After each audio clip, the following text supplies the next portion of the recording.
As you can see, this is the official thing we are here for. The New Yam Festival, Enugu State.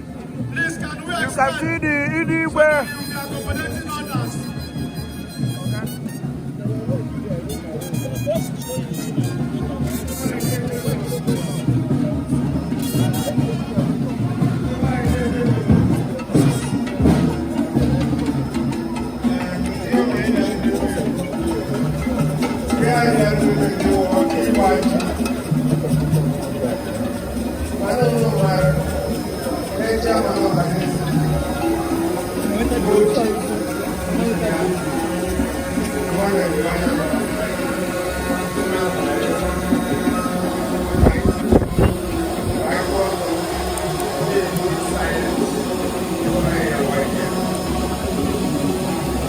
You pull out the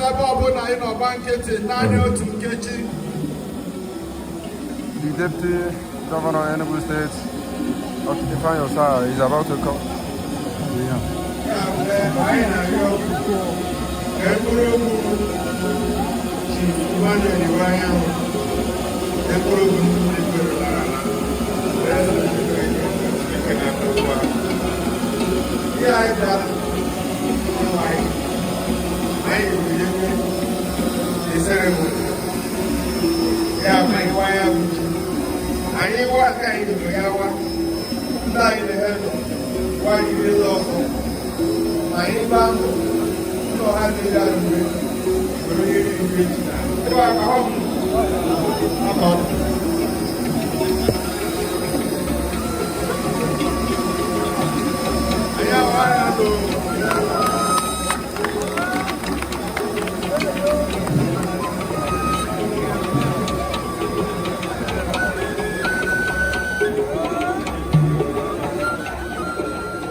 Excellency Awagochi, Odigochi, Enugu State Edigochi, Enugu State Awagochi, Kuwanaka. Ndị Enugu awanachi dịka o si kwesị na ndị na Igbo. Kizito, let the music play.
You have been our day. While we are going on, Your Excellency, this doctor, it's all right. Eyes. We are coming gradually to the end of this occasion. But before I invite His Excellency to perform the next line of action, let me recognize in a special way Dan Rita Mpa, the Executive Chairman, Enugu State Tourism Board, and member PDPBOT. Madam, you are welcome. We are proud of you, and we say welcome in a special way. At this juncture, ladies and gentlemen, I hand over to us to do the next line of action. Thank you very much. Your Excellency, in typical Ezeke dialect,